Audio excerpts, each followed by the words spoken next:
Welcome back, everyone, to Not Your Advisor with NYU Grad. Hope you had a great weekend. It is Monday, February 26th. Slower day in the market, it seemed to me, volume wise and just action wise, but still a lot going on, and I have a lot to cover. So let's dive right in.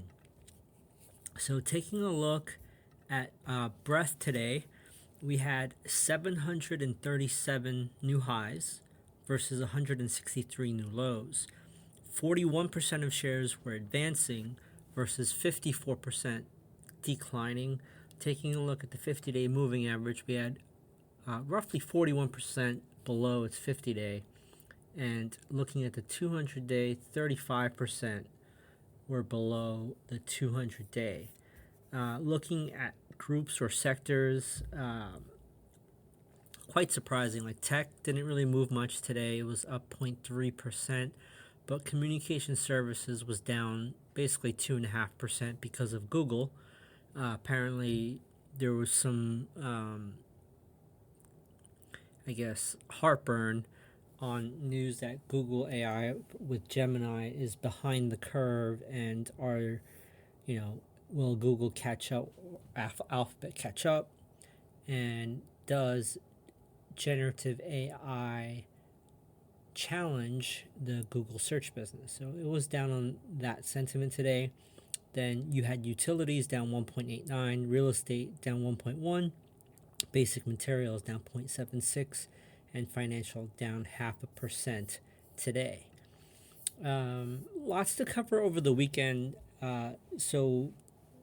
Warren Buffett and Berkshire Hathaway released their full year earnings, as well as Warren Buffett's letter to shareholders. And I read through it, and I'd like to just share some of the excerpts, but the short version is that he does not feel that there are good bargains right now on Wall Street, and he just sees casino fever.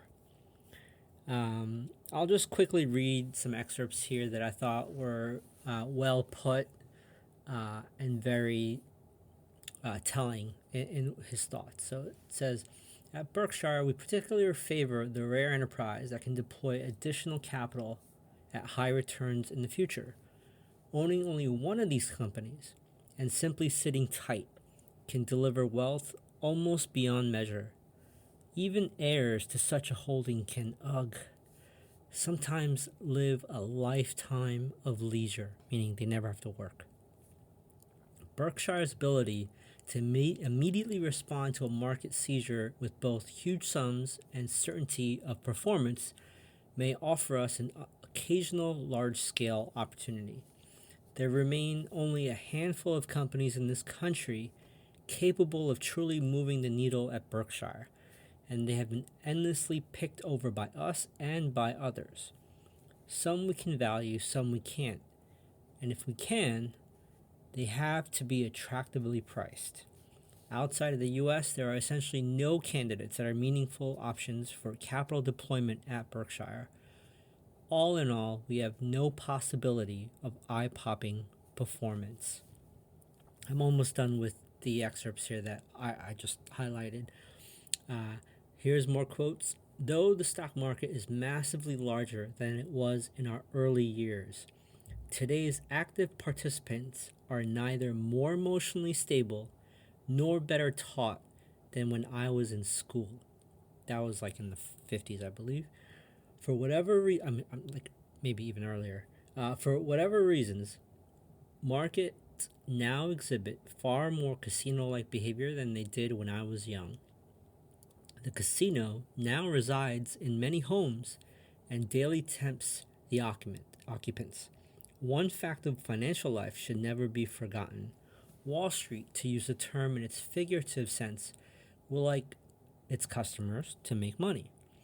But what truly causes its denizens' juices to flow in feverish activity at such times, whatever foolishness can be marketed will vigorously be marketed, not by everyone, but always by someone. Occasionally, the scene turns ugly.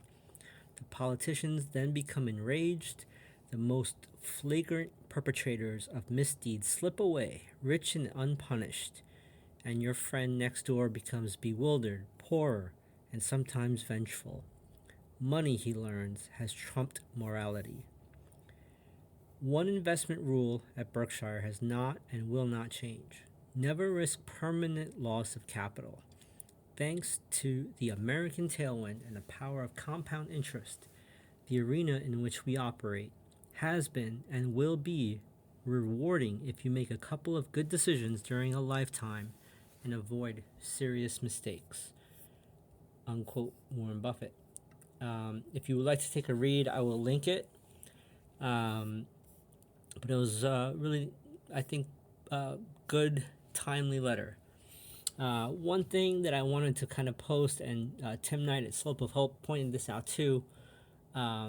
He posted it as more like, "Hey, big whoop, he's over the hill" type thing. Like, what's the big deal? Overrated, Berkshire Hathaway. But here is a comparison chart since the .com boom and bust of Berkshire versus the SPY. Now, the red deltas or spreads is when the S&P outperformed Berkshire, and the green shaded areas are when Berkshire outperformed the index. But right now it's tracking pretty closely. It's hard to beat the market for sure. Most managers cannot, but they're pacing it, so that's actually not that bad. But to his point, you could have just bought the SPY and got similar performance, and you could have just bought the QQQ and beat Warren Buffett and Charlie Munger since the .com boom bust. What else did I want to cover today? So, looking at some of the things I wanted to point out before we get to the premium section, I wanted to talk about Palo Alto Networks. So this may have come up in a few of my screens as a breakdown of a balance area that formed near the top, but it crashed recently, right? It went from like 380 to like 260. But it was in the news because Nancy Pelosi, they have to file public records of what their trades are as a government official.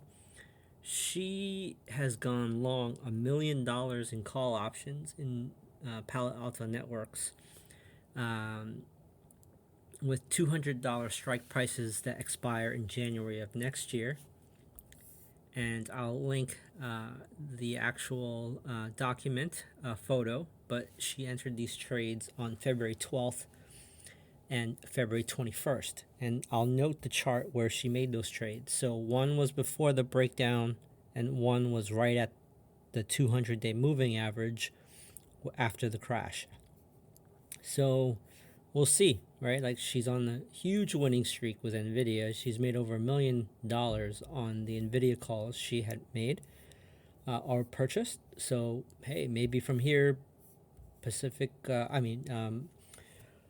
Palo Alto Networks will go to 1,000. Who knows? But that alone and the bounce from its 200-day moving average moved this stock. And we are now all chasing Nancy Pelosi. And that's kind of the crazy markets we're in right now. Speaking of NVIDIA, if you take a look at the intraday charts of like the 5-minute chart, we basically waffled around, randomly chopped back to the Friday close. We haven't gone anywhere. So all of the gains from intraday today were sold off, just like Friday. So this is something to watch. Keep watching this NVIDIA action in this 788 level. It just keeps kissing it. Maybe we'll launch from here, or maybe it'll break down from here. What else stuck out to me? The 10-year yield, it hasn't budged. It's still at 4.28. It's still, I think, too high for bulls to relax here. If we cross over 4.5%, it's going to be risk off. So keep watching the 10-year yield. Another thing that's bouncing hard is natural gas. I've been posting on Substack notes like, hey, natural gas isn't going to zero. This should remind everyone when crude oil went below zero. It's like $1.50 right now for nat gas. It can't keep going south. Another one is an observation on gold. It looks like the metal of gold, not the ticker gold, just the metal, the yellow gold. Looks like it may break up depending on many factors, obviously, right? If the dollar and the yields skyrocket past 4.5, that might pressure prices of gold down. But just keep watching it. It looks bullish for now. And if you trade gold at all, you'll know that the gold miners are not participating with the gold prices. But when I take a look at one particular company in the gold patch, Wheaton Precious Metals, WPM, it looks like it's following gold the closest, and it has back tested this trend line, the green trend line out, and I'll include the chart in the show notes, 5 times so far since 2008. Each time it has kissed this green trend line, it's rallied very hard, very clearly. You can see it for yourself. I've indicated it with numbers like 1, 2, 3, 4, 5, but you'll see it on the chart. We're getting really close to kissing it for the 6th time. That price level coincides roughly about $37. We closed at $39.19 today, so we're only like $2 away from this green trend line. So that's something to watch. I have an alert set up on my brokerage account. Once this trend line gets close, I may open a small position on this on Wheaton Precious Metals. That's a freebie for free subscribers. I will include that in charts for premium members, but it's a freebie. So if you want to take notes, it's WPM, White Peter Michael. That is the ticker.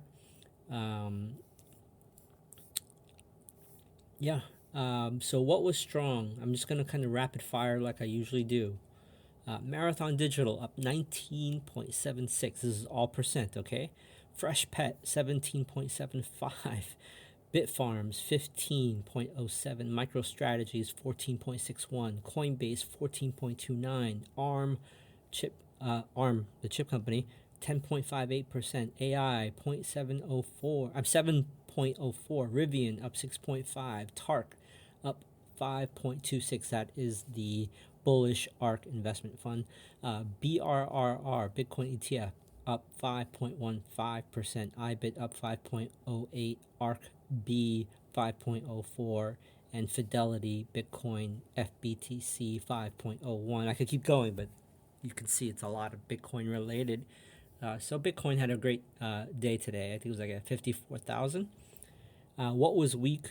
Not that much. I mean, you have big ones like Google down 4.5% on the Gemini news or extrapolations.